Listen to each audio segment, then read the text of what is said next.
ಎಲ್ಲ ಮಹಿಮೆ ವಧಿತನಾದ ಯಜ್ಞದ ಕುರಿಯಾದ ಆತನಿಗೆ ಮಾತ್ರ ಉಂಟಾಗಲಿ. Hallelujah. Hallelujah.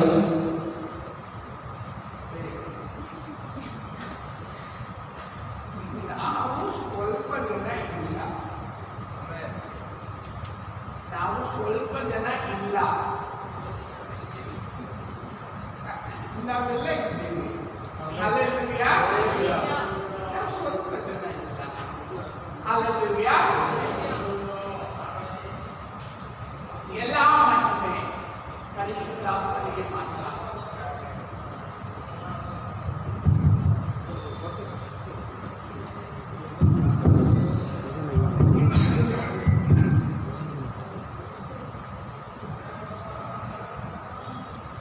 Hallelujah. Hallelujah. Hallelujah. ಕೇಳಿಸ್ತಾ ಇದೆಯಾ ಮೈಕು? ಇದು ಕೇಳಿಸ್ತಾ ಇದೆಯಾ? ವಾಲ್ಯೂಮ್ ಕಡಿಮೆ ಇದೆ. They have to increase the volume.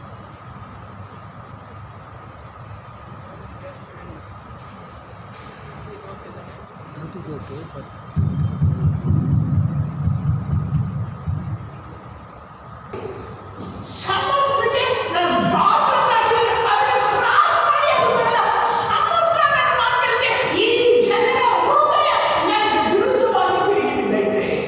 ಸಮುದ್ರವು ದಾಟದ ಹಾಗೆ ಅದಕ್ಕೆ ಮರಳನ್ನು ನಿತ್ಯ ನಿಬಂಧನೆಯಿಂದ ಮೇರೆಯನ್ನಾಗಿ ನೇಮಿಸಿದ್ದೇನಷ್ಟೇ. ತೆರೆಗಳು ಅಲ್ಲ ಕದೋಲವಾದವು, ಮೀನಲಾರವು, ಬೋರ್ಗಿಡಗಳು ಹಾಯಲಾರವು. ಈ ಜನರ ಹೃದಯವು ಅಧೀನ ತಪ್ಪಿ ತಿರುಗಿಬಿದ್ದಿದೆ. ಜನರ ಹೃದಯ ನನ್ನ ಅಧೀನ ತಪ್ಪಿದೆ. ಸಮುದ್ರ ನನ್ನ ಅಧೀನ ತಪ್ಪುವುದಿಲ್ಲ. ಆಮೆನ್. ನೋಡಿ 15:22 1 ಸಾಮುವೇಲ 15:22 1 ಸಾಮುವೇಲ 15:22 ವಿಧೇಯತ್ವಕ್ಕೆ ಮೆಚ್ಚುವಷ್ಟು ಯಜ್ಞ ಹೋಮಗಳಿಗೆ ಮೆಚ್ಚುತ್ತಾನೋ ವಿಧೇಯತ್ವಕ್ಕೆ ಮೆಚ್ಚುವಷ್ಟು ಯಜ್ಞ ಹೋಮಗಳಿಗೆ ಮೆಚ್ಚುತ್ತಾನೋ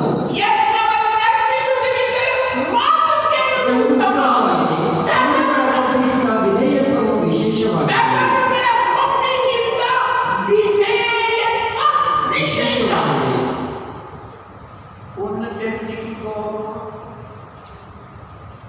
ಒಂದು ತಿಳ್ಕೊಳ್ಳಿ, ದೇವರ ಮೀನುಗಳು ನೀವಾದ್ರೆ ದೇವರ ಮಾತು ಕೇಳಿದ್ದೀರ. ದೇವರು ಏನೇನು ಕೇಳಿಲ್ಲ. ದೇವರು ಏನಿಲ್ಲ ಅಂದ್ರೆ ನೀವು ಅದನ್ನು ಮಾಡಲ್ಲ. ದೇವರು ಹೇಳಿದ್ರೆ ಮಾಡ್ತೀರ. ಆದರೆ ನೀವು ಮೀನಲ್ಲ ಅಂದ್ರೆ ದೇವರು ಹೇಳಿದ್ರು ಮಾಡಲ್ಲ. ஆண்டு சொன்னாலும் செய்வதில்லை. காது வந்து சொன்னாலும் கனாவு வந்து ஸ்ட்ரெயிட்டா நின்றுனாலும் கேட்கறதில்லை. அப்படியேப்பட்ட ஜனங்களை நான் பார்த்திருக்கிறேன். ಅಂತ ಜನರನ್ನು ನಾನು ನೋಡಿದ್ದೀನಿ. ದೇವರು ಪ್ರತ್ಯಕ್ಷವಾಗಿ ಏಟಾದರೂ ಕೇಳಿದ್ರೆ ಅವ್ರ ಲೈಫೇ ಹಾಳು ಮಾಡ್ಕೊಂಡಿರುವಂಥ ಜನರನ್ನು ನಾನು ನೋಡಿದ್ದೀನಿ. ನಾವು ದೇವರ ಮಕ್ಕಳು ಏನಂದ್ರೆ ದೇವರಿಗೆ ವಿಧೇಯವಾಗಬೇಕು. ದೇವರು ಸೇವಕರಿಡುವಂಥ ದೇವರ ಮನಸ್ಸು ಹೇಳುವಂಥ ಮಾತುಗಳು. ಯಾಕೆ? ನಾವು ಮೀನುಗಳು.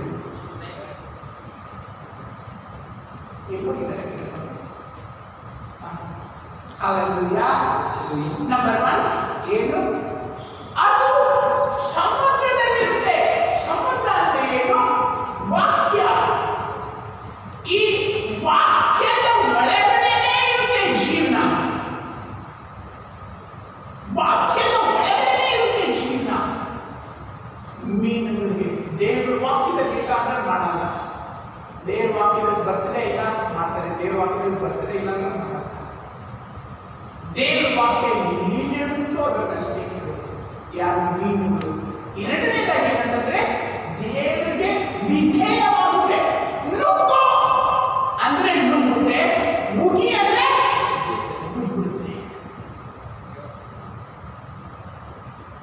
ಮೂರನೇದು ಅದು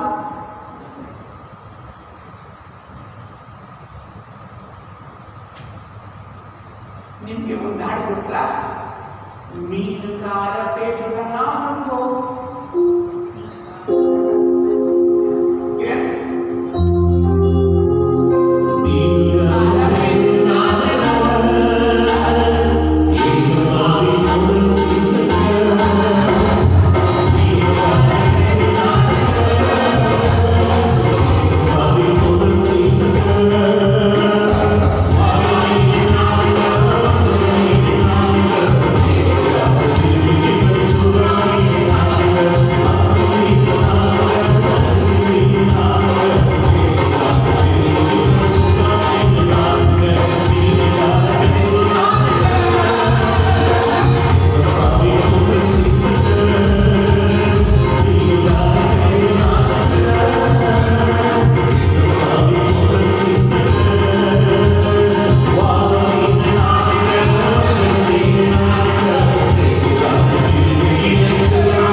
ನಿಜ ಹೇಳ್ತಾ ಇದ್ದೀರಾ, ಸುಳ್ಳು ಹೇಳ್ತಾ ಇದ್ದೀರಾ? ಮಾಲಂಗಿ ನಾನಂದೋ ನೆಲ್ಲಿ ನಾನಂದೋ ಯೇಸುರಾಜ ವೀರಪಡಿರ ನೀವು ನಿಜವಾದ ಮೀನಾಗಿದ್ದೀರಾ? ನಂಬರ್ 1 ಅದು ದೇವರ ವಾಕ್ಯದಲ್ಲಿ ಬಯಸಿರುತ್ತೆ. ನಂಬರ್ 2 ಅದು ವಿಧೇಯವಾದ ಯೆಹೋವನ ವಿಧೇಯ ಕರ್ತನ ಚೂಸ್ತ ಯಜ್ಞ ಹೋಮಗಳಿಗೆ ಮೆಚ್ಚುತ್ತಾನ. ಯಜ್ಞವನ್ನು ಅರ್ಪಿಸುವುದಕ್ಕಿಂತ ಮಾತು ಕೇಳುವುದು ತಗುರುಬೆಯ ಒಪ್ಪಿಗೆಯಿಂದ ವಿಧೇಯತ್ವವು ವಿಶೇಷ. ಹಲ್ಲೆಲೂಯಾ. ಥರ್ಡ್ಲಿ ಅದೇನು ಮಾಡುತ್ತೆ? ದೇವರಿಗೆ ಕೊಡುತ್ತೆ. ಇದಕ್ಕಿಲ್ಲ ಅಂದ್ರೂ ಕೊಡುತ್ತೆ ದೇವರಿಗೆ. ಯಾಕೆ ಕೊಡ್ಬೇಕು ನಿಮಗೆ? ಯಾಕೆ ಕೊಡ್ಬೇಕು? ಯಾಕೆ ಬೇಕಾದ್ರು ಅದು ಮಾಡೋ ಇದು ಮಾಡೋ ಆ ಥರ ಎಲ್ಲ ಕೇಳಲ್ಲ. ಇಂಥ ಇರ್ತದ್ದು ಒಂದಾದ್ರೂ ಕೊಟ್ಟು ನಾನು ಬೈಬಲ್ ತಿಳಿಸೋದಿದೆ. ದೇವರ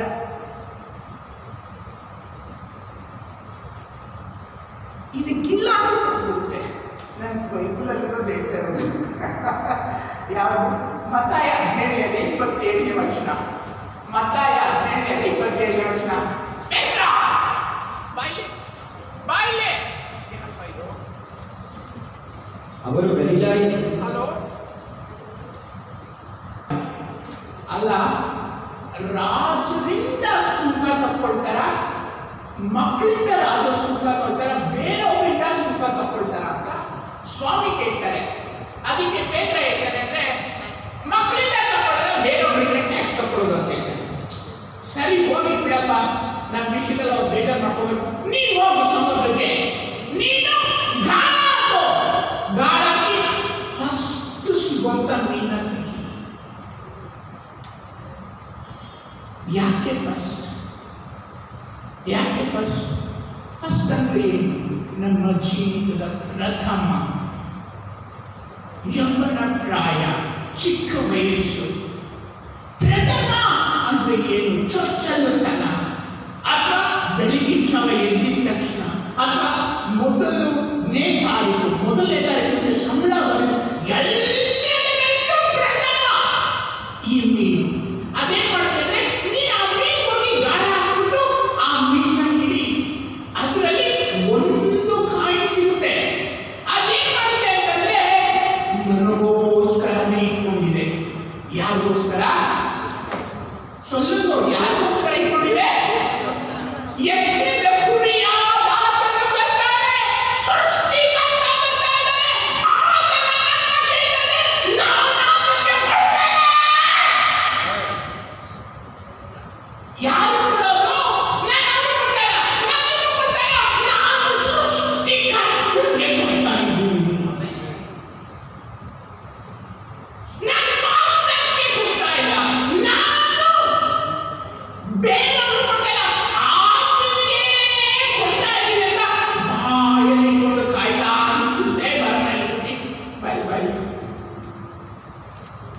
ನಿಂತ್ಕೊ ಇಲ್ಲಿ,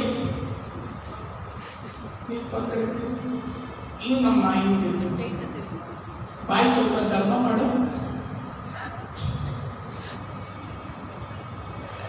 ಅದು ದಪ್ಪ ಮಾಡಿ ಸ್ವಾಮಿನೇ ಕಾಯ್ತಾ ಇದ್ದೆ. ಸ್ವಾಮಿ ಯಾವಾಗ ನನ್ನ ಹತ್ರ ಬಂದು ಕೇಳ್ತಾನೆ ಅಂತ. ಹಲ್ಲೆಲೂಯಾ. ಹೊಟ್ಟಕ್ಕೆ ಕಾಯ್ತಾ ಇದ್ದೆ. ಬೇಗ ಹೋಗಿ ಬಲೆಯಿಂದ ಹಾಕ್ತಾನೆ. ಬಲೆ ಹಾಕಿದ ತಕ್ಷಣ ಇಗೋ ನನ್ನ ಸ್ವಾಮಿಯ ಬಲೆ, ಇಗೋ ನನ್ನ ಸ್ವಾಮಿಯ ಬಲೆ, ಇಗೋ ನನ್ನ ಸ್ವಾಮಿಯ ಬಲೆ. ನನ್ನ ಬಾಯಿಲಿರೋದನ್ನ ನಾನು ಆತನಿಗೆ ಕೊಡ್ತೀನಿ ಅಂತ ಹೋಗಿ ಕಲ್ಲಾಕೊಳ್ಳುತ್ತೆ. ಏಟ್ರೈ ತೆಗಿತಾನೆ. ಅಭಿಷಿಕ್ತ ಮಹಾದೇವರ ಸೇವಕ.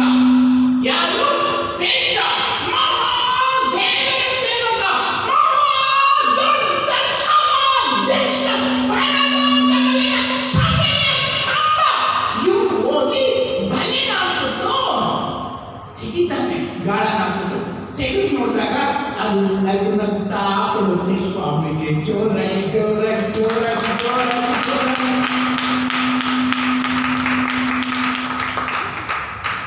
ಅಲ್ಲಿ ಏನ್ ನಡೆಯುತ್ತೆ ಅಂತಂದ್ರೆ ಸ್ವಾಮಿಗೆ ಕೊಡುತ್ತೆ. ಕ್ರೈಸ್ತ ಜೀವಿತದ ಮೊದಲು ಏನಂತಂದ್ರೆ ನಾವು ಸ್ವಾಮಿಗೆ ಕೊಡುವಂಥದ್ದೇ. ಮೀನುಗಳು ಏನ್ ಮಾಡ್ತವೆ ಅಂತಂದ್ರೆ ಇರೋದು 100 ರೂಪಾಯಿ ಕೊಟ್ಟುಬಿಟ್ಟು ನಡ್ಕೊಂಡು ಹೋಗ್ತವೆ. ಬಸ್ ಆಗಿಲ್ಲ, ಬಸ್ ಆಗಿಲ್ಲ ಅಂದ್ರೆ ಪರವಾಗಿಲ್ಲ, ನೀನು ಸ್ವಾಮಿಗೆ ಕೊಡ್ತವೆ. ಹಲ್ಲೆಲೂಯಾ. ಅಪೊಸ್ತಲರ ಕೃತ್ಯ 20:35, ಅಪೊಸ್ತಲರ ಕೃತ್ಯ 20:35, ಅಪೊಸ್ತಲರ ಕೃತ್ಯ 20:35.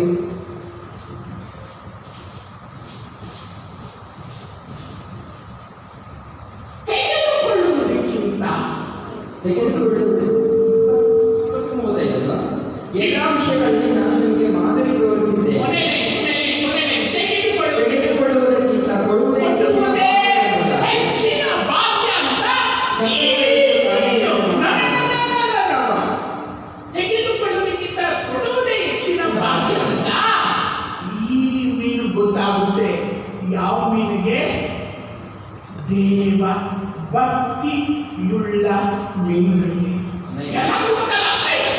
ಯಾಕೆ ಕೊಡಬೇಕು, ಯಾಕೆ ಕೊಡಬೇಕು, ಯಾಕೆ ಕೊಡಬೇಕು ಅಂತ ಲೋಕ ಇರುತ್ತೆ. ಈ ಮೀನೇನ್ ಮಾಡುತ್ತೆ ಅಂದ್ರೆ ಕೊಡ್ತಾ ಇರುತ್ತೆ. ನಾನು ಮೀನುಗಳಾಗಿದ್ರೆ ಕೊಡ್ತಾನೆ ಇರ್ತೀನಿ.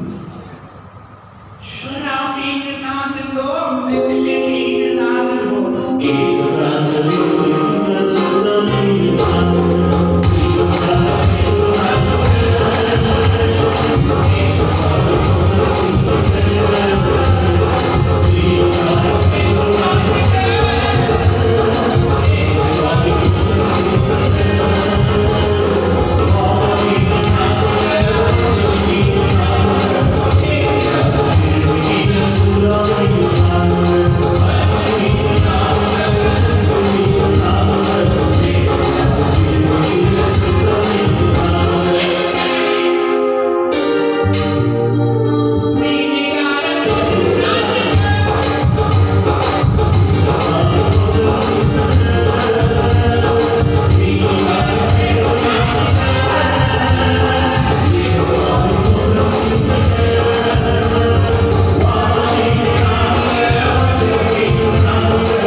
Okay okay okay.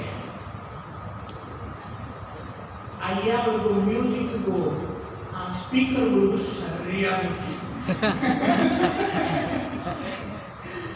ನಾಲ್ಕನೇದಾಗಿ ಅದು ಎಲ್ಲಿರುತ್ತೆ ಗೊತ್ತಾ? ಆಳದಲ್ಲಿರುತ್ತೆ. ಎಲ್ಲಿರುತ್ತೆ ಮೀನು?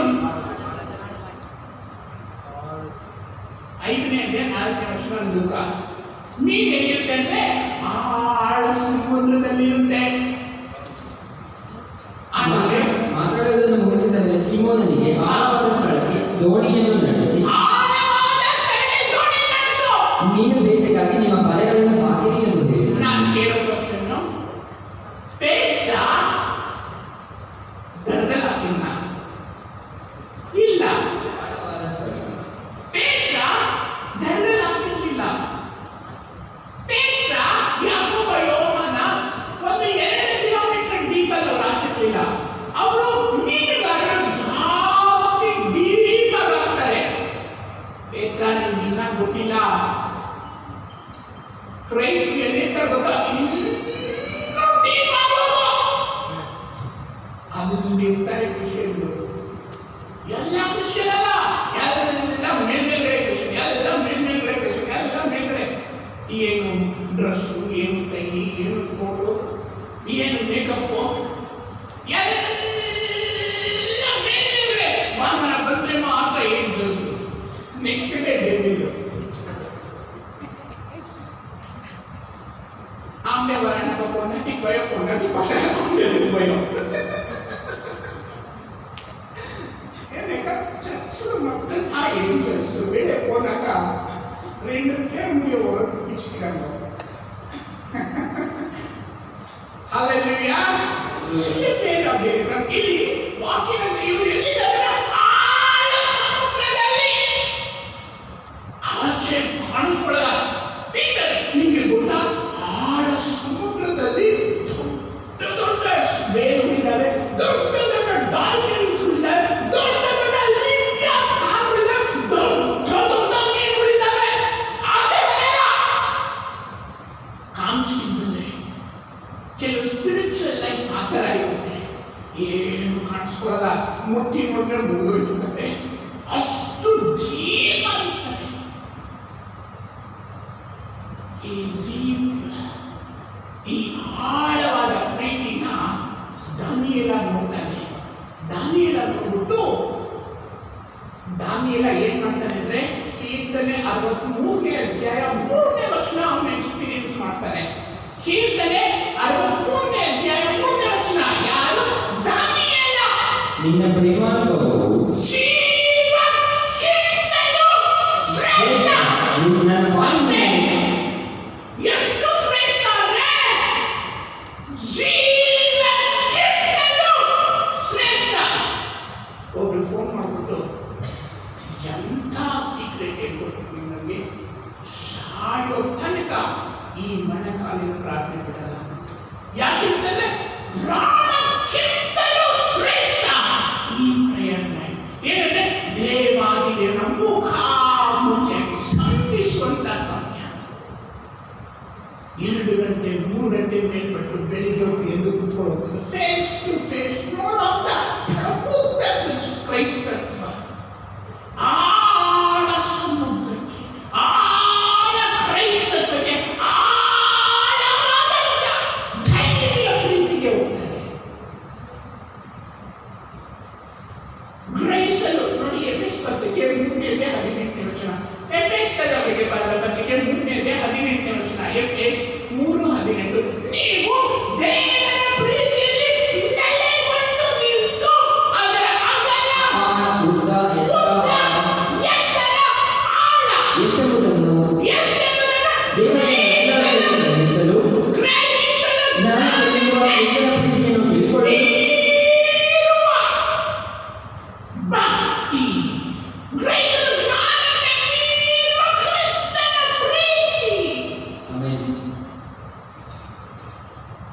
ಗ್ಯಾಲಕ್ಸಿ ಐತಲ್ಲ, ಈ ಗ್ಯಾಲಕ್ಸಿಯಿಂದ ಆಚೆ ಹೋಗುತ್ತೆ ಮನುಷ್ಯನ ಜ್ಞಾನ.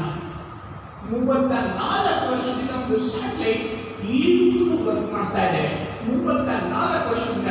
ಯಾವುದು ಓಲ್ಡೆಸ್ಟ್ ಆ ಸ್ಯಾಟಲೈಟ್ ಅಂತಂದ್ರೆ ನೀವು ಗೂಗಲ್ ಚೆಕ್ ಮಾಡಿದ್ರೆ ಬರ್ತದೆ. 34 years ಇಂದ ಈಗಲೂ ವರ್ಕ್ ಮಾಡ್ತಾ ಇದೆ. ನಾಸಾದಲ್ಲಿ ಬಿಟ್ಟು ಹೋಗ್ತದೆ. ಮನುಷ್ಯನ ಜ್ಞಾನ ಎಲ್ಲ ಹೋಗುತ್ತೆ, ಗ್ಯಾಲಕ್ಸಿಯಿಂದ ಆಚೆ ಹೋಗುತ್ತೆ.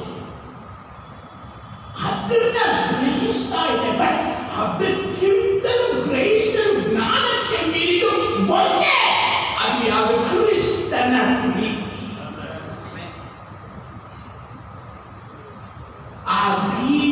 ಪ್ರೀತಿನ ನೀವು ಅನುಭವಿಸಿದ್ರೆ ಪ್ರತಿ ದಿನ ಅದ್ಭುತದ ದಿನ.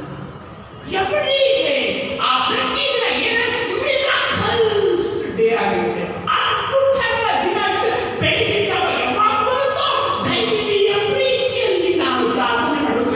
ಬೆಳಿಗ್ಗೆ ಜಾವ ಯಾವಾಗ ಬರುತ್ತೋ ನಾವು ಬೈಬಲ್ನ ಹೆಚ್ಚಾಗಬೇಕು. ಯಾವಾಗ ನನಗೆ ಸಮಯ ಸಿಗುತ್ತೋ ಅಂತ ದೇವರನ್ನ ಹುಡುಕಿ ಯಾಕೆಂದ್ರೆ ಅದು ಆಳವಾದ ಪ್ರೀತಿಯಲ್ಲಿ ನೆಲೆಗೊಂಡಿರುತ್ತೆ. ಕ್ರಿಸ್ತನ ಪ್ರೀತಿಯಿಂದ ನಮ್ಮನ್ನು ಅನುಭವಿಸುವ ಯಾರು? ಕಷ್ಟವೋ, ಸಂಕಟವೋ, ಹಿಂಸೆಯೋ, ಅನ್ನವಿಲ್ಲದಿರುವುದೋ, ವಸ್ತ್ರವಿಲ್ಲದಿರುವುದೋ, ಗಂಡಾಂತರವೋ, ಖಡ್ಗವೋ, ದೇವರೇ, ನಾವು ನಿನ್ನಿಂದ ದಿನವೆಲ್ಲ ಕೊಲೆಗೆ ಗುರಿಯಾದೆವು. ಜನರು ನಮ್ಮನ್ನು ಕುರಿಗಳಂತೆ ಎಣಿಸಿದರು ಎಂಬಂತೆ ಆಗುತ್ತದಲ್ಲ. ಅಂಕೆಗಳು ದೇವದೂತನಾಗಿ, ಮರಣವಾಗಿ, ಜೀವವಾಗಿ, ಈ ಲೋಕವಾಗಿ, ಮುಂದಿನ ಲೋಕವಾಗಿ, ಮೇಲಿನ ಲೋಕವಾಗಿ, ಮಹತ್ವವಾಗಿ ಕ್ರಿಸ್ತನ ಪ್ರೀತಿನ ನನ್ನನ್ನು ಕಲಿಸಲಾರದು ಅಂತಿದ್ದಾನೆ. ಯಾಕೆ? ಆಳ ಸಮುದ್ರದಲ್ಲಿ ಇವನು ನುಗ್ಗಿಬಿಡ್ತಾನೆ, ಪ್ರಪಂಚ ಮರೆತೋಗ್ಬಿಡ್ತಾನೆ. ಆಶ್ಚರ್ಯವಾದ ಶಿಲುಬೆ ಕಣ್ಣೆತ್ತು ದೃಷ್ಟಿಸಿದರೆ ಈ ಲೋಕದ ಬೆಲೆ ಬಾಳುವಂತ ಮಹತ್ವ ಬರೀ ಹುಚ್ಚಾಟವೇ. ಹಲ್ಲೆಲೂಯಾ. ಎಲ್ಲಿರುತ್ತೆ ನೀನು? ಆಳವಾದ ಸಮುದ್ರದಲ್ಲಿ. ನಾನು ಒಂದದೇ ಹೋದೆ, ಇವರಿಗೆಲ್ಲ ಒಂದದೇ ಹೋದರೆ ಸಮಾಧಾನ ಆಗಲ್ಲ. ಆಳವಾಗಿ ನಾನು ಬಾಳ ಒಂದು ದಿವಸ ಉಪವಾಸ ಆಗ್ತೀನಿ, ಇವರಿಗೆಲ್ಲ ಒಂದು ದಿವಸ ಇದ್ರೆ ಸಮಾಧಾನ ಆಗಲ್ಲ. ಯಾಕೆ? ಇವ್ರಿಗೆ ಜಾಸ್ತಿ ಬೇಕು ಉಪವಾಸ, ಇವ್ರಿಗೆ ಜಾಸ್ತಿ ಬೇಕು ಏನು ಬೈಬಲ್, ಇವ್ರಿಗೆ ಪ್ರೇಯರ್ 5 ನಿಮಿಷ ಮಾಡಿದ್ರೆ 10 ನಿಮಿಷ ಮಾಡಿದ್ರೆ ಅರ್ಧ ಗಂಟೆ ಮಾಡಿದ್ರೆ ಸಮಾಧಾನ ಆಗಲ್ಲ, ಗಂಟೆ ಗಟ್ಟಲೆ ಮಾಡಬೇಕು. ಯಾಕೆ? ಮೀನುಗಳಿಗೆ ಆಳಕ್ಕೆ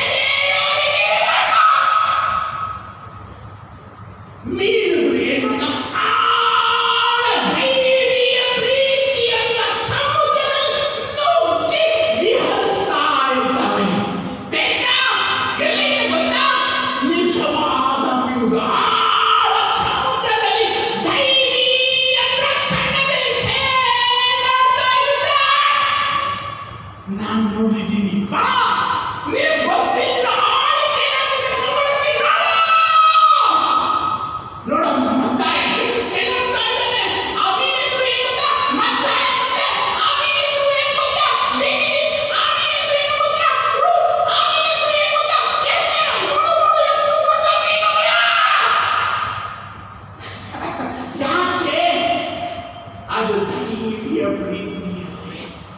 ಇಹಲೋಕ ಅದಕ್ಕೆ ಹುಚ್ಚಾಟ, ಇಹಲೋಕ ಅದಕ್ಕೆ ತಿರಸ್ಕಾರ, ಇಹಲೋಕ ಅದಕ್ಕೆ ಕ್ಷುಲ್ಲಕ, ಇಹಲೋಕ ಅದಕ್ಕೆ ಏನು ಅಲ್ಲ. ಅದಕ್ಕೆ ಬೇಕಾಗಿರುವ ಒಂದೇ ದೈವೀಯ ಪ್ರೀತಿ. ಅದರಲ್ಲಿ ಆಳಕ್ಕೆ ನಿಂತು ಬಿಡುತ್ತೆ. ಅಣ್ಣ ಒಂದ್ಸರಿ ನೀನು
ಜನ ಇದ್ದೀರಾ?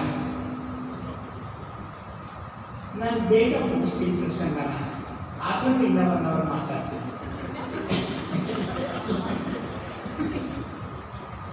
ನೋಡಿದ್ರೆ ಹೆಚ್ಚು ಕಮ್ಮಿ ಬೇಗ ಮುಗಿಸ್ತೀನಿ. ನೀವು ಮೀನುಗಳಾಗಿದ್ರೆ ಆಳವಾದ ಸ್ಪಿರಿಚುವಲ್ ಲೈಫಲ್ಲಿ ಇರ್ತೀರ.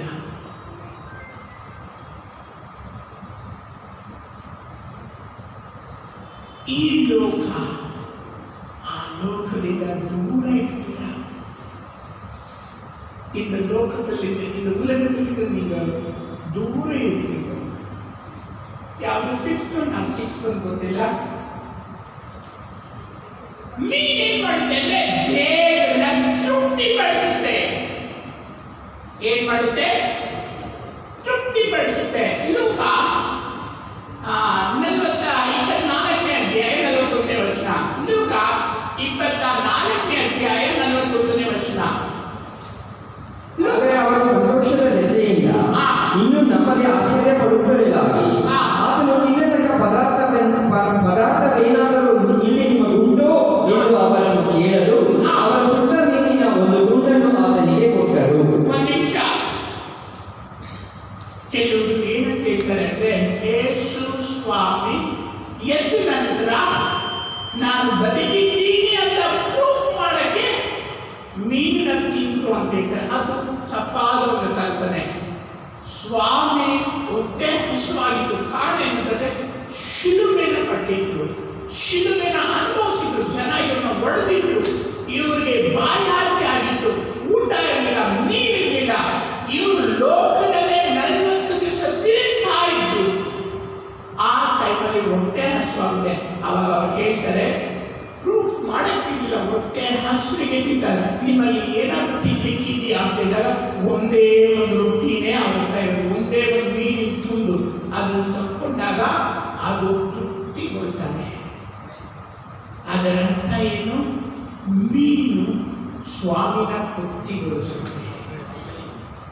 ನನ್ನ ಕೃತ್ಯಗಳಿಂದ ಆತನನ್ನು ತೃಪ್ತಿಪಡಿಸಬೇಕು. ಹಲ್ಲೆಲೂಯಾ.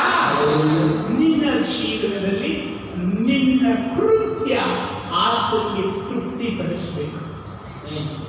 ಹಲ್ಲೆಲೂಯಾ. ಆಮೇಲೆ 6ನೇ ಒಂದು ವಿಚಾರ, ನೀನು ಅದ್ಭುತಗಳನ್ನ ಮಾಡಕ್ಕೆ ಪ್ರೇರಣೆ ಕೊಡುತ್ತೆ. ದೇವರು ಅದ್ಭುತ ಮಾಡಲಿಕ್ಕೆ ನೀನು ಪ್ರೋತ್ಸಾಹ ಕೊಡುತ್ತೆ. ಇನ್ನೊಂದ್ಸರಿ ಹೇಳಿ, ನೀನು ಅದ್ಭುತ ಮಾಡಲಿಕ್ಕೆ ಪ್ರೋತ್ಸಾಹ ಕೊಡುತ್ತೆ.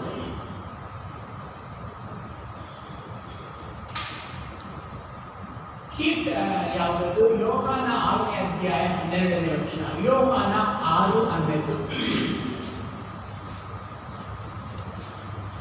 ಯೋಹಾನ 6:11-12.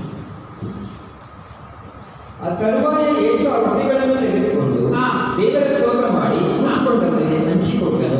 ಅದರಂತೆ ಮೀನುಗಳಲ್ಲಿ ಅವರಿಗೆ ಬೇಕಾದಷ್ಟು ಹಂಚಿಕೊಟ್ಟನು. ಅವರಿಗೆ ತೃಪ್ತಿಯಾದ ಮೇಲೆ ಯೇಸು ತನ್ನ ಶಿಷ್ಯರಿಗೆ ಮಿಕ್ಕ ತುಂಡುಗಳನ್ನು ಕೂಡಿಸಿರಿ, ಇದರಲ್ಲಿ ಯಾವುದು ವ್ಯರ್ಥವಾಗಬಾರದು. ತುಂಡುಗಳನ್ನು ನೋಡಿ, ಅಲ್ಲಿ ಒಂದು ಪಾಠ ಐತೆ, ಒಂದು ಗ್ರೇಟಿಂಗ್ ಐತೆ.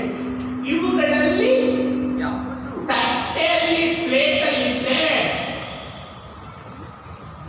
ಪ್ಲೇಟಲ್ಲಿ ಊಟ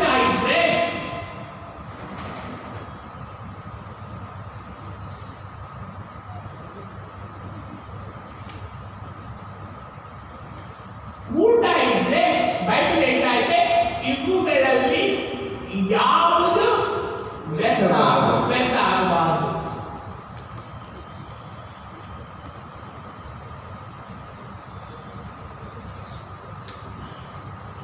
ವಾದ ಮೀನಿನ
ಅದ್ಭುತ ಮಾಡಲಿಕ್ಕೆ ಪ್ರೋತ್ಸಾಹ ಕೊಡ್ತಾವೆ, ದೇವರನ್ನ ನಂಬುತ್ತಾವೆ, ಅವಾಗ ಅದ್ಭುತಗಳು ನಡೀತವೆ. ಉದಾಹರಣೆಗೆ ನೋಡಿ, ಯೋಹಾನ ಇಲ್ಲಿ 5 ರೊಟ್ಟಿ 2 ಮೀನು ತಕ್ಕೊಂಡೋದಾಗ, ಕರೆಕ್ಟ್ ತಾನೆ? ತಕ್ಕೊಂಡೋದಾಗ ಅದು ಅಭಿವೃದ್ಧಿ ಆಗುತ್ತೆ. ಯೋಹಾನ 21ನೇ ಅಧ್ಯಾಯ 10ನೇ ವರ್ಷದಲ್ಲಿ ಬಲೆ ಹಾಕಿದಾಗ 153 ಮೀನುಗಳು ಸಿಗುತ್ತೆ. ದೊಡ್ಡ ದೊಡ್ಡ ಮೀನುಗಳು ಅಂತ ಹೇಳುತ್ತೆ, ಬಲೆ ಹರಿಲಿಲ್ಲ ಅಂತ ಹೇಳುತ್ತೆ. ಆಮೇಲೆ ಇನ್ನೊಂದು ಮಾತು ಹೇಳುತ್ತೆ, ಮಾರ್ಕ 6ನೇ ಅಧ್ಯಾಯ 5ನೇ ವಚನ, ಮಾರ್ಕ 6ನೇ ಅಧ್ಯಾಯ 5ನೇ ವಚನ, ಮಾರ್ಕ 6ನೇ ಅಧ್ಯಾಯ 5ನೇ ವಚನ. ಮೀನು ಅದ್ಭುತಗಳು ನಡೆಯುತ್ತೆ, ಇಲ್ಲ ಅದ್ಭುತ ನಡೆಯಲ್ಲ. ಮಾರ್ಕ 6ನೇ ಅಧ್ಯಾಯ 5. ಆತನಲ್ಲಿ ಕೆಲವು ಮಂದಿ ರೋಗಿಗಳ ಮೇಲೆ ಕೈಯಿಟ್ಟು ಸ್ವಸ್ಥ ಮಾಡಿದ್ದೇ ಹೊರತು ಬೇರೆ ಯಾವ ಮಹತ್ ಕಾರ್ಯವನ್ನು ಮಾಡುವುದಕ್ಕಾಗಲಿಲ್ಲ. ಇಲ್ಲೊಂದೇ ಕಡಿಮೆ ಬೈಬಲಲ್ಲಿ ಹೇಳ್ತಾ ಇರೋದು, ನಾನು ಹೋಗಲು ನರಪ್ರಾಣಿಗಳಿಗೆಲ್ಲ ದೇವರು ನನಗೆ ಅಸಾಧ್ಯವಾದ ಗುರುತು ಅಂತ ಬೈಬಲ್ ಹೇಳುತ್ತೆ. ಇಲ್ಲಿ ಒಂದು ಕಡೆ ಏನು ಹೇಳ್ತಾರೆ, ಆತನಿಗೆ ಅದ್ಭುತ ಮಾಡಲಿಕ್ಕಾಗಲಿಲ್ಲ. దేవుడు అద్భుతం చేసింది కాలేదంట ఆయనకి. ఎందుకంటే ఈ ప్రజలకి ఆయనపై విశ్వాసము లేదు. విశ్వాసం ఇல்லாదక ఆయన పై మిరాకిల్స్ பண்ண முடியல, ಆಗಲಿಲ್ಲ, ಸಾಧ್ಯವಾಗಲಿಲ್ಲ. ಅಂದ್ರೆ ಯಾವಾಗ ಇವರು ನಂಬಿಕೆ ಇಲ್ಲದಾಗ, ನಂಬಿಕೆ ಇಟ್ಟಂತ ಮೀನುಗಳಲ್ಲಿ ಅದ್ಭುತಗಳು ನಡೀತಾವೆ. ಹಾಲೆಲೂಯಾ. ಅದು ಅಭಿವೃದ್ಧಿ ಆಗುತ್ತೆ.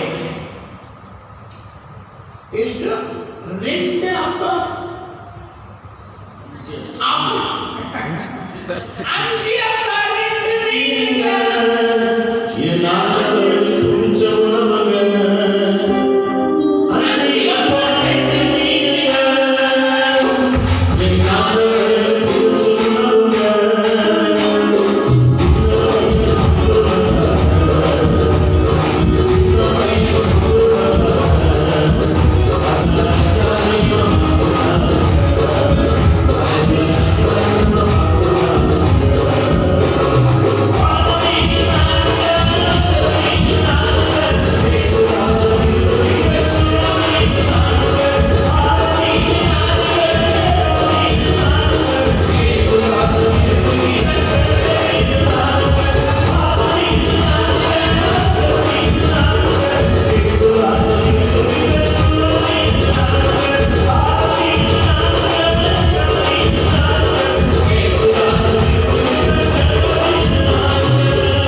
ಮೀನುಗಳು ಎಲ್ಲ ಸೇರ್ತಿರಮ್ಮ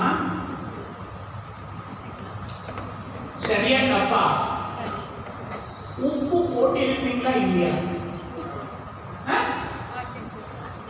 உப்பு போட்டு இருப்பீங்க.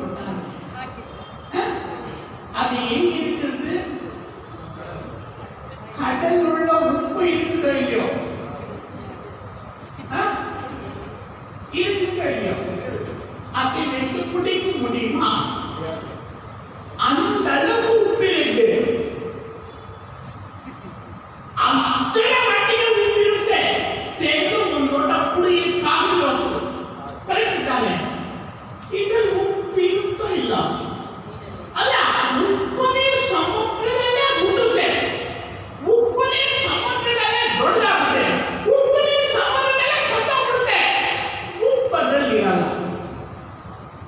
ಇದು ಉண்மையான ಕ್ರೈಸ್ತವನ ಲೈಫ್. ಲೋಕದ ತುಂಬ ಪಾಪ ಇರುತ್ತೆ, ಇವನು ಪಾಪ ಮಾಡಲ್ಲ.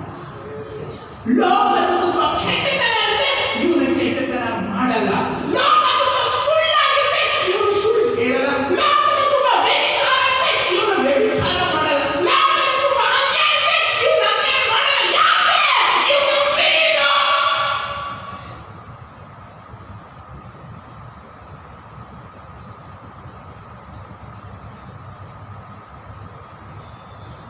ನೀನು ನಿಜವಾದ ಮೀನಾಗಿದ್ರೆ ನಿನ್ನಲ್ಲಿ ಉಪ್ಪು ಸಿಕ್ಕಲ್ಲ, ಉಪ್ಪು ಇರಲ್ಲ. ಉಪ್ಪು ಆಗಬೇಕು. ಯಾಕೆ? ನೀನು ಉಪ್ಪು ನೀರಿನ ಕಡೆಯಲ್ಲಿ ಇಟ್ಟರೂ ಕೂಡ ಉಪ್ಪು ನಿನ್ನಲ್ಲಿ ಇರಲ್ಲ. ಸರಿನಾ ತಪ್ಪ? ಎಷ್ಟನ್ನು ರೋಮ 12:2 ರೋಮ 12:2 ರೋಮ 12:2 ಇಹಲೋಕದ ನಡವಳಿಕೆಯನ್ನು ನೂತನ ಮನಸ್ಸನ್ನು ಹೊಂದಿಕೊಂಡು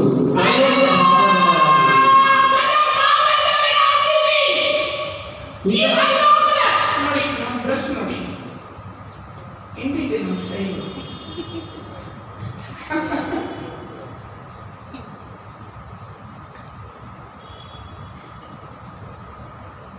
அதுக்கு உலகத்தார் மாதிரியே இருக்கணும். ஆனா உள்ள போனதா வேற ஒரு உலகம் இருக்கும். ಲೋಕದಲ್ಲಿ ಇದ್ರೂ ಲೋಕಾನುಸಾರವಾಗಿ ಯುದ್ಧ ಮಾಡೋದಲ್ಲ. ನಾವು ಲೋಕದಲ್ಲಿ ಇದ್ರೂ ಲೋಕವನ್ನು ಅನುಸರಿಸುವವರಲ್ಲ.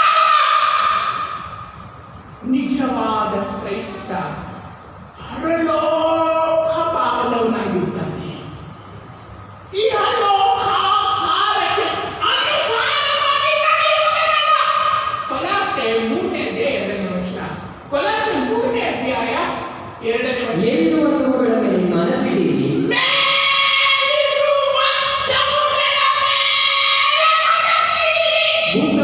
ಭೂ ಸಂಬಂಧವಾದವುಗಳ ಮೇಲೆ ಇಡಬೇಡಿ.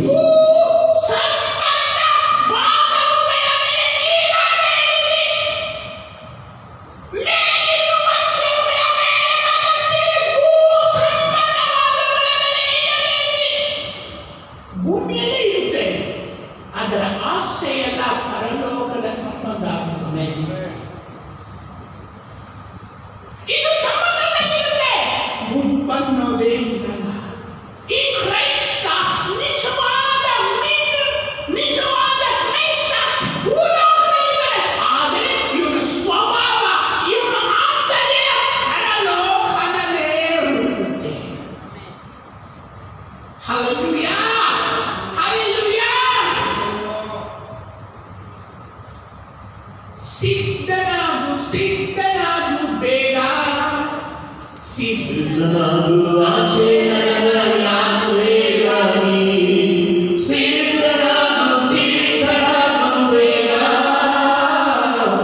ಸಿದ್ಧನಾಗು ಆಚೆ ನಡೆದ ಯಾತ್ರೆಗಾಗಿ. ಚಿರತೆ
ಭೂಲೋಕದ ಅವತಾರವಿದ್ರೂ ಇದು ಪರಲೋಕ ಸ್ವಭಾವವುಳ್ಳದಾಗಿರುತ್ತೆ. ನೀನು ಮೀನಾಗಿದ್ರೆ ನಿನ್ನಲ್ಲಿ ಕಲ್ಮಶ ಅಂದ್ರೆ ಗೊತ್ತಿರಲ್ಲ. ನೀನು ಮೀನಾಗಿ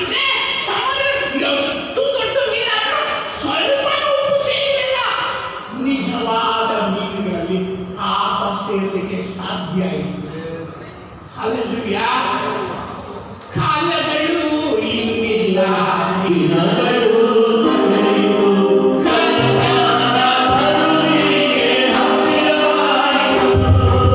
ಕಾಲಗಳು ಇನ್ನಿಲ್ಲ, ದಿನಗಳು ಕಳೆಯಿತು, ಕರ್ತನ ಬರುವಿಕೆ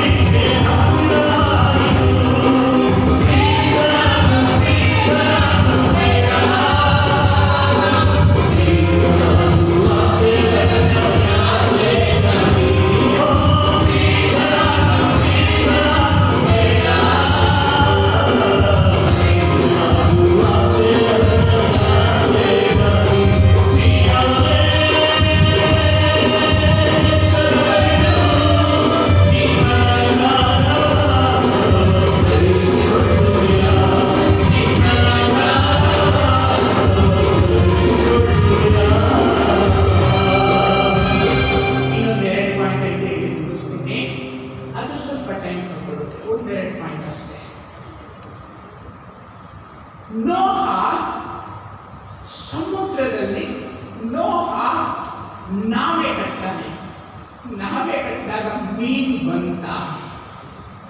ಕರೆಕ್ಟಾಗಿ ಹೇಳ್ಬೇಕು. ಮೀನು ಮಂಚಿಲ್ಲ. ಇಲ್ಲ.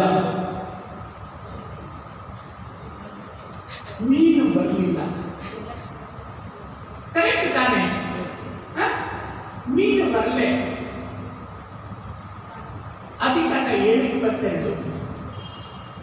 ಆದಿಕಾಂಡ 7:22. ಮೂಗಿನಿಂದ ಶ್ವಾಸ ಬಿಡುವ ಭೂ ಜಂತುಗಳೆಲ್ಲ ಸತ್ತವು. ಮೀನಲ್ಲಿ ಶ್ವಾಸ ಬಿಡುವ ಭೂ ಜಂತುಗಳೆಲ್ಲ ಸತ್ತವು. ಮನುಷ್ಯರು ಮೊದಲು 6:17. ಆದಿಕಾಂಡ 6:17. ನಾನಂತೂ ಭೂಮಿಯ ಮೇಲೆ ಜಲಪ್ರಳಯವನ್ನು ಬರಮಾಡಿ ಆಕಾಶದ ಕೆಳಗಿರುವ ಸಕಲ ಪ್ರಾಣಿಗಳನ್ನು ಅಳಿಸಿ ಬಿಡುವೆನು. ಭೂಮಿಯಲ್ಲಿರುವ ಸಮಸ್ತ ಅಷ್ಟೇ. ಆಮೇಲೆ ಎಲ್ಲ ಸತ್ವ ಅಂತ 7:22 ಇರುತ್ತೆ. ಇಲ್ಲಿ ಸಮುದ್ರದ ಮೀನ ಸಾಯಿಸ್ತೀನಿ ಅಂತ ಈ ರೆಕಾರ್ಡ್ ಇಲ್ಲ. ಆದ್ರೆ ನೆಕ್ಸ್ಟ್ ಸಾಯಿಸ್ತೀನಿ ಅಂತ ಹೇಳಿದ್ದಾರೆ. ಅದೆಲ್ಲ ಇದೆ. ಚೆಫಾನ್ಯ 1ನೇ ಅಧ್ಯಾಯ 2ನೇ ವಚನ. ಚೆಫಾನ್ಯ 1ನೇ ಅಧ್ಯಾಯ 2ನೇ ವಚನ. ಚೆಫಾನ್ಯ 1ನೇ ಅಧ್ಯಾಯ 2ನೇ ವಚನ. ಚೆಫಾನ್ಯ 1ನೇ ಅಧ್ಯಾಯ 2ನೇ ವಚನ. ಯೆಹೋವನು ಇಂತೆನ್ನುತ್ತಾನೆ, ಯೆಹೋವನು ಇಂತೆನ್ನುತ್ತಾನೆ, ನಾನು ಭೂಮಂಡಲದಿಂದ ಸಮಸ್ತವನ್ನು ಅಳಿಸಿ ಬಿಡುವೆನು. ಒಂದು ನಿಮಿಷ. ಭೂಮಂಡಲದ ಸಮಸ್ತವನ್ನು ಅಳಿಸಿಬಿಡುವೆನು. ಆಮೇಲೆ ಜನ ಪಶುಗಳನ್ನು, ಜನ ಪಶುಗಳನ್ನು, ಆಕಾಶದ ಪಕ್ಷಿಗಳನ್ನು, ಒಂದು ನಿಮಿಷ. ಇದಕ್ಕೆ ಜನ, ಪಶುಗಳನ್ನು, ಎರಡನೇದಾಗಿ ಪಶುಗಳನ್ನು, ಮೂರನೇದಾಗಿ ಆಕಾಶದ ಪಕ್ಷಿಗಳನ್ನು, ಪಕ್ಷಿಗಳನ್ನು, ನಾಲ್ಕನೇದಾಗಿ ಸಮುದ್ರದ ಮೀನುಗಳನ್ನು ಸಮುದ್ರದ ಮೀನುಗಳನ್ನು ನಾಶಪಡಿಸುವೆನು. ನಾಶ ಮಾಡಿದ ಈ ಮಾತು ಆದಿಕಾಂಡದಲ್ಲಿಲ್ಲ. ಆಜ್ಞೆಗೆ ಏನಿದೆ? ಹುಡುಕಿ ನೋಡಿದ್ರು ಸಮುದ್ರದ ಮೀನ ನಾಶ ಮಾಡಿದ್ದು ರೆಕಾರ್ಡ್ ಇಲ್ಲ. ಆದ್ರೆ ನೆಕ್ಸ್ಟ್ ಪ್ರಳಯದಲ್ಲಿ ನಾಶ ಮಾಡ್ತೀನಿ ಅಂತ ದೇವರು ಹೇಳಿದ್ದಾನೆ. ನಿಮ್ಗೆ ಗೊತ್ತಾ? ಸಮುದ್ರ ಕ್ರಿಸ್ತನ ಬರುವಿಕೆಯಲ್ಲಿ ಪ್ರಳಯದಲ್ಲಿ ತಪ್ಪಿಸ್ಕೊಳ್ಳುವಂತ ಒಂದೇ ಒಂದು ಮೀನು ಮಾತ್ರ. ಪ್ರಳಯ ಬಂದಾಗ ಪ್ರಪಂಚ ನಾಶ ಆಗುವಾಗ ತಪ್ಪಿಸ್ಕೊಳ್ಳುವಂಥದ್ದು ಯಾವುದು ಅಂತಂದ್ರೆ ತಪ್ಪಿಸ್ಕೊಳ್ಳಲ್ಲ. ಇದು ಆಟ ಆಡ್ಲಿಕ್ಕೆ ಶುರು ಮಾಡ್ತವೆ. ಯಾಕೆ ಗೊತ್ತಾ? ಭೂಮಿಯೆಲ್ಲ ಇರುತ್ತೆ. ರಾಜ್ಯಭಾರನೇ ಇರುವುದು. ಆದಿಕಾಂಡ 7ನೇ ಅಧ್ಯಾಯ 11ನೇ ವಚನ. ಆದಿಕಾಂಡ 7ನೇ ಅಧ್ಯಾಯ 11ನೇ ವಚನ. ಯೆಹೋವನು ಆಕಾಶದ ತೂಗುಗಳನ್ನ ತೆಗಿತಾರೆ.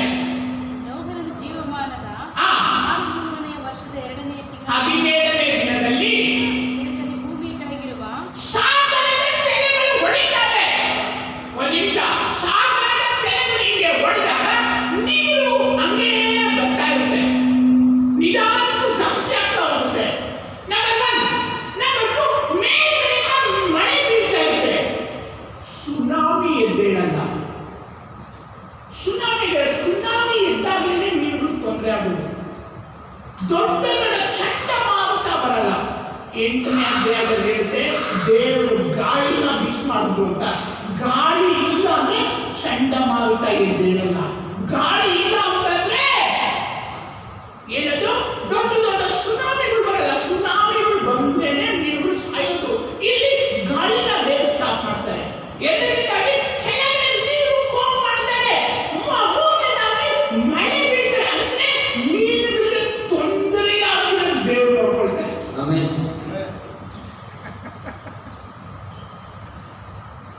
ಮೀನಿಗೆ ಸ್ಪೀಡಾಗಿ ಓಡಬರುತ್ತೆ. ಮನುಷ್ಯರು ಓಡಾಡೋದು ಕಾಣ್ತಾರೆ, ದಡ ಹೋಗ್ಬಿಡುತ್ತೆ. ಡೈಲಿ ಮೀನುಗಳು ಬರ್ತಾವೆ, ಇದಿರುತ್ತೆ, ಏನೋ ದಡ ಇದೆ, ಅದೇ ವಾಪಸ್ ಹೊರಟೋಗ್ಬಿಡ್ತವೆ. ಯಾವಾಗಲೂ ಮೀನುಗಳು ದಡ ಇರೋಂಥ ಮನುಷ್ಯ ಇರೋಂಥ ಜಾಗದಲ್ಲಿ ಮೀನು ಹೋಗೋದಿಲ್ಲ. ದೇವೇನ್ ಮಾಡ್ತಾರೆ, ಜಲಪ್ರಳಯದಲ್ಲಿ ಮೀನಿನ ಏನ್ ಮಾಡ್ತಾರೆ ಅಂದ್ರೆ ಮನುಷ್ಯನ ಸಾಯಿಸಾಕ್ಬಿಡ್ತಾರೆ. ದಡನೇ ಇಲ್ಲ ಹಾಕ್ಬಿಡ್ತಾರೆ. ಪ್ರಪಂಚದಲ್ಲಿ ದಡನೇ ಇರಲ್ಲ. ದಡ ಅಂದ್ರೆ ಏನ್ ಹೇಳಿ?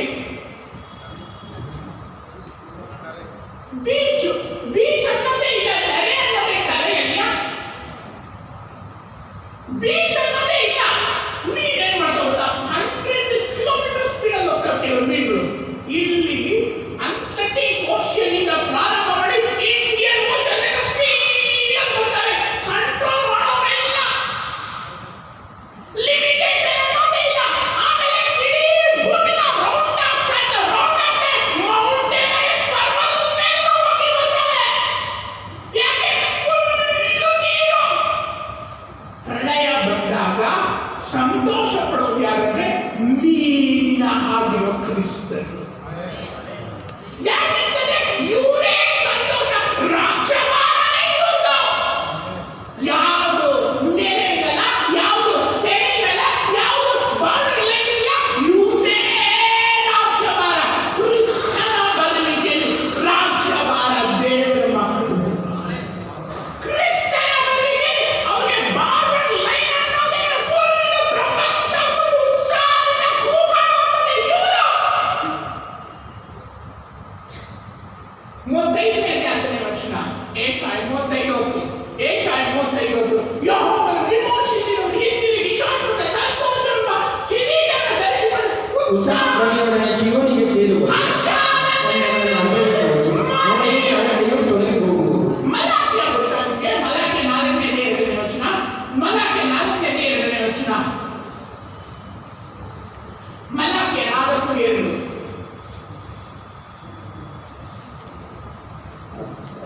ನನ್ನ ನಾಮದಲ್ಲಿ ಭಯವಾಗಿರುವ ನಿಮಗೋ ದೇವರ ಧರ್ಮನಿವಾಸವನ್ನು ಸ್ವಸ್ಥತೆಯನ್ನುಂಟು ಮಾಡುವ ಕಿರಣಗಳುಳ್ಳವನಾಗಿ ಮೂಡುವರು. ನೀವು ಕೊಟ್ಟಿಗೆಯಿಂದ ಬಿಟ್ಟ ಕುರಿಗಳಂತೆ ನೀವು ಹೊರಟು ಬಂದು ಕುಣಿದಾಡುವಿರಿ, ದುಷ್ಟರನ್ನು ತುಳಿದು ಬಿಡುವಿರಿ. ನಾನು ಕಾರ್ಯ ಸಾಧಿಸುವ ದಿನದಲ್ಲಿ ಅವರು ನಿಮ್ಮ ಅಂಗಾಲುಗಳ ಕೆಳಗೆ ಬೂದಿಯಾಗಿ ಬಿದ್ದಿರುವರು. ಯಾರು ದುಷ್ಟರು? ಈ ಮೀನುಗಳು ಏನ್ ನಡೀತದೆ ಗೊತ್ತಾ?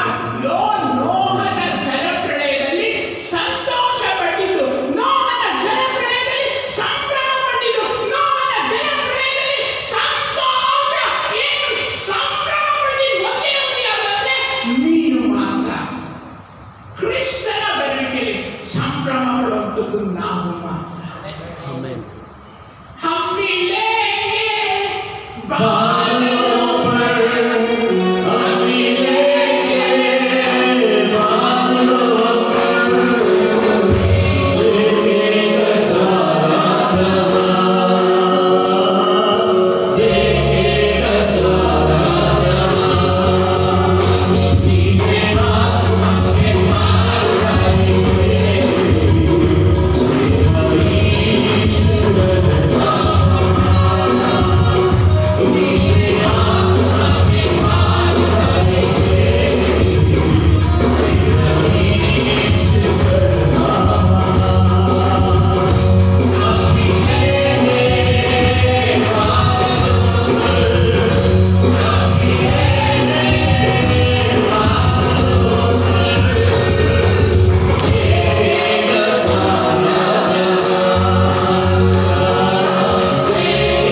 ಮನುಷ್ಯನ ಫ್ರೀ ಮಾಡೋಕ್ಬಿಡ್ತಾರೆ. ಯಾರನ್ನ?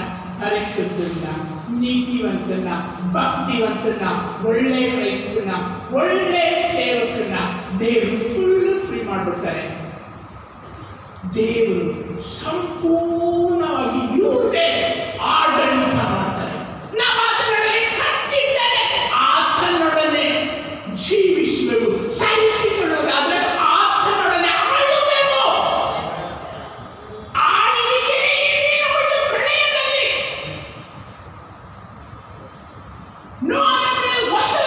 ಒಂದು ವರ್ಷ ಆದ ಗಾಳಿ ಬೀಸೋ ಮಾಡ್ತಾರೆ ಸಮುದ್ರ ಭೂಮಿ ಮೇಲೆ ದೇವರು.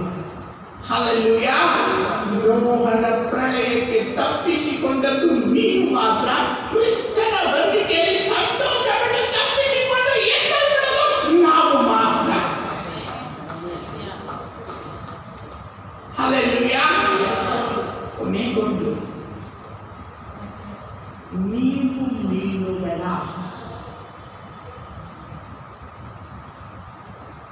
ಕೊನೆಗೊಂದು ಮಾತಿಗೆ ಮುಗಿಸ್ತೀನಿ. ಮತ್ತಾಯ 47ನೇ ವರ್ಷ, ಮತ್ತಾಯ 13:47. ಪರಲೋಕ ರಾಜ್ಯವು ಒಂದು ಬಲೆಗೆ ಹೋಲಿಕೆಯಾಗಿದೆ. ಪರಲೋಕ ರಾಜ್ಯ ಬಲೆಗೆ ಹೋಲಿಕೆಯಾಗಿದೆ. ಅದನ್ನು ಸಮುದ್ರದಲ್ಲಿ ಹಾಕಿ ಎಲ್ಲಾ ಜಾತಿಯ ಮೀನುಗಳನ್ನು ಹಿಡಿದರು. ಎಲ್ಲಾ ಜಾತಿಯ ಆಫ್ರಿಕನ್ನ, ಆಸ್ಟ್ರೇಲಿಯನ್ನ, ಇಂಗ್ಲೆಂಡವನ್ನ, ಆಮೇಲೆ ಒಳ್ಳೆಯವನ್ನ, ಕೆಟ್ಟವನ್ನ, ಹುಡುಗಿನ, ಹುಡುಗರನ್ನ, ಮಕ್ಕಳನ್ನ, ದೊಡ್ಡವನ್ನ, ಎಲ್ಲಾ ಜಾತಿಯ ಮೀನುಗಳನ್ನ ಹಿಡಿತಾರೆ. ಅದು ತುಂಬಿದ ಮೇಲೆ ಆ ಬಲೆಯಿಂದ ತಪ್ಪಿಸ್ಕೊಂಡು ಹೋಗೋದು ಸಾಧ್ಯ ಇಲ್ಲ. ಆ ಬಲೆಯಲ್ಲಿ ಎಲ್ಲಾರನ್ನ ಹಿಡಿತಾರೆ. ಅದ್ಯಾವುದು? ನ್ಯಾಯ ತೀರ್ಪೆಂಬ ಬಲೆ. ಆಮೇಲೆ ಅದು ತುಂಬಿದ ಮೇಲೆ ಅದನ್ನು ದಡಕ್ಕೆ ಹಿಡಿದು ಕೂತುಕೊಂಡು ನ್ಯಾಯ ತೀರ್ಪು ಮಾಡಿ ತಕೊಂಡು ಬರ್ತಾರೆ. ತಕೊಂಡು ಬಂದು ಒಳ್ಳೆಯ ಮೀನುಗಳನ್ನು ಏನ್ ಮೀನು?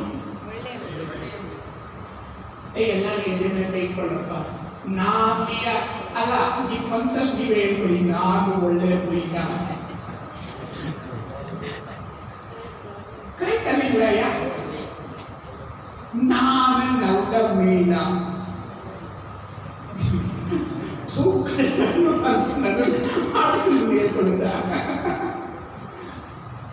நான் நல்லவன் என்று சொன்னாங்க, பெற்று திருட அன்று யார் என்று சொல்றார்.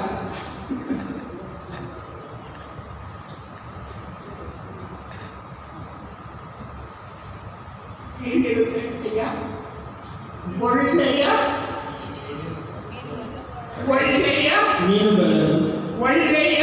ಮೀನುಗಳನ್ನು ಪರಲೋಕ ತಕೊಂಡು ಹೋಗ್ತಾರಂತೆ. ಬುಟ್ಟಿಗಳ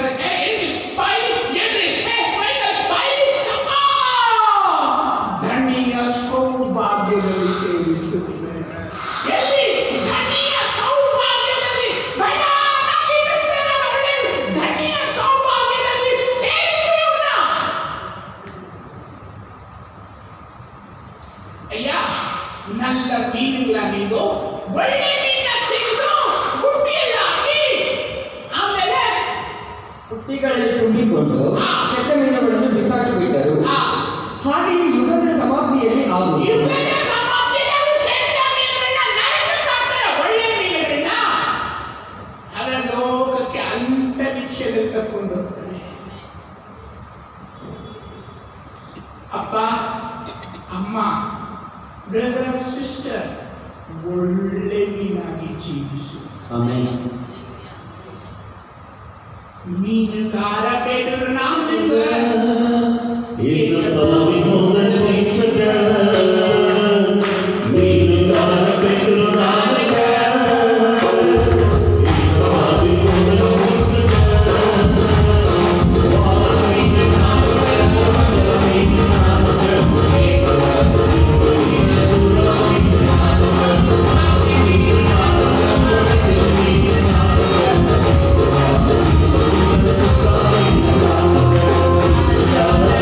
ಆ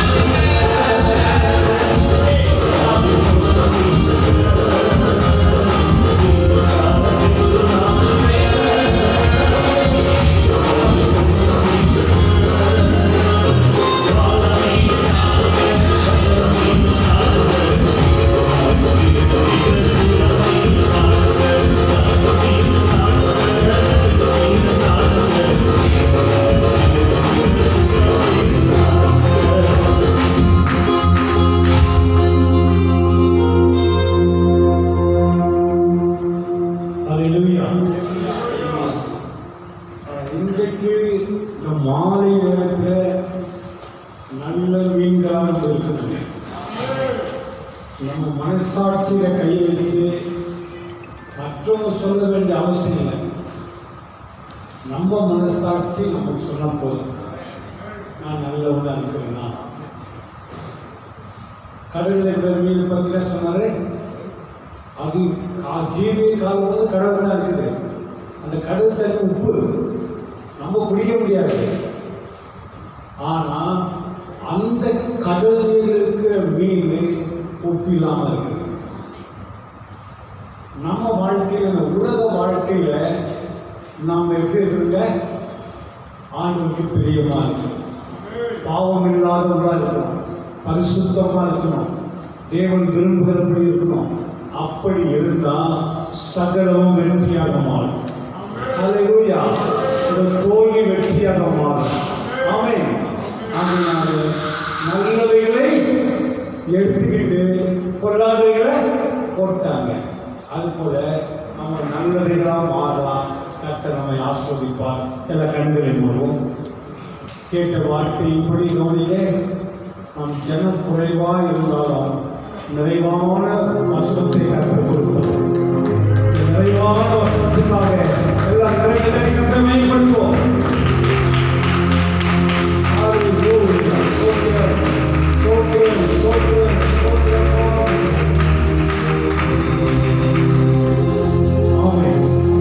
நம்ம முடிவுக்காக மகேந்திர அவர்கள் சமர்ப்பணமாக நாம் ஜபத்தோடு முடிக்கப்போம்.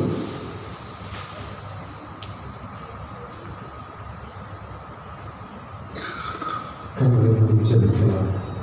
எங்களை அதிகமாக நேசித்த பரமபிதாவே, இந்த மாலை வழிக்காக நன்றி செலுத்துகிறோம். ஆண்டவரே, நீர் கண்டவரே அப்பா, எங்களை தேடி வந்தவராக இருக்கிறதற்கு ஸ்தோத்திரம். ஆண்டவரே, எங்களை ஆண்டவரே அப்பா இந்த உலகத்திலிருந்து வேறு பிரித்தவராக இருக்கிறதற்கு ஸ்தோத்திரம்.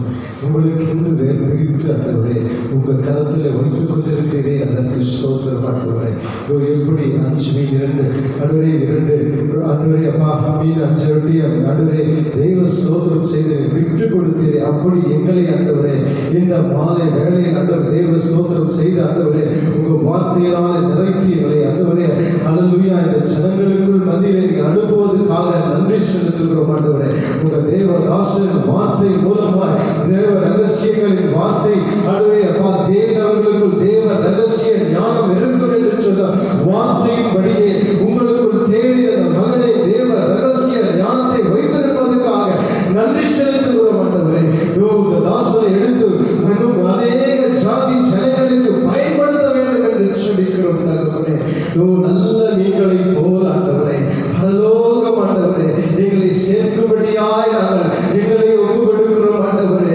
எங்களை ஒப்பு கொடுக்கிறோம். ஆண்டவரே, உங்க ஆண்டவரே சுபாவம் எங்களுக்குள் வரட்டும். ஆண்டவரே, நீ விரும்புகிற அந்த கீழ்ப்படியை ஆண்டவரே அந்த ஆண்டவரே அப்பா நீ விரும்புகிற காரியங்கள் எங்களுக்குள் வரட்டும் என்று சொல்லிக்கிறோம். ஆண்டவரே, எங்களை விட்டு உலகம் அகன்று போகட்டும், கிறிஸ்து எங்களுக்குள் நிறைவாய் வரட்டும் என்று சொல்லிக்கிறோம். ஆண்டவரே, உங்க வார்த்தையை கேட்டிருக்கிறோம். ஆண்டவரே, சத்தியத்தை கேட்கிறீர்கள், சத்தியம் உங்களை விடுதலையாகும் என்று சொன்ன வார்த்தையின் மூலமாக எங்களை விடுதலையாக்குவதற்காக நன்றி செலுத்துகிறோம். ஆண்டவரே, உங்க நாமம் கனமடைவதற்காக நன்றி, உங்க வார்த்தை மகிமை பெற்றதற்காக நன்றி செலுத்துகிறோம். ஆண்டவரே, இந்த ஊழியர்களே இந்த நாளின் கூட்டத்திற்காக பிரயாசப்பட்ட ஒவ்வொரு ஆண்டவரே பிள்ளைகளையும் ஆசீர்வதிக்க வேண்டும், அபிரதமாய் ஆசீர்வதிக்க வேண்டும். ஆண்டவரே, இந்த நாளில் ஆண்டவரே வந்து கலந்து கொண்ட ஒவ்வொரு பிள்ளைகளும் உமக்காக எழுந்து பிரகாசிக்க வேண்டும் என்று செபிக்கிறோம்.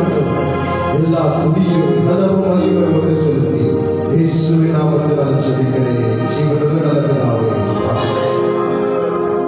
என் ஆத்துமாவே கர்த்தரை ஸ்தோத்திரி, என் முழு உலகையும் பரிசுத்த நாமத்தை ஸ்தோத்திரி, என் ஆத்துமாவே கர்த்தரை ஸ்தோத்திரி, கர்த்தர் செய்த சகல நன்மைகளையும் மறவாதே. ஆமென். ஹல்லேலூயா. ஹல்லேலூயா. ஹல்லேலூயா.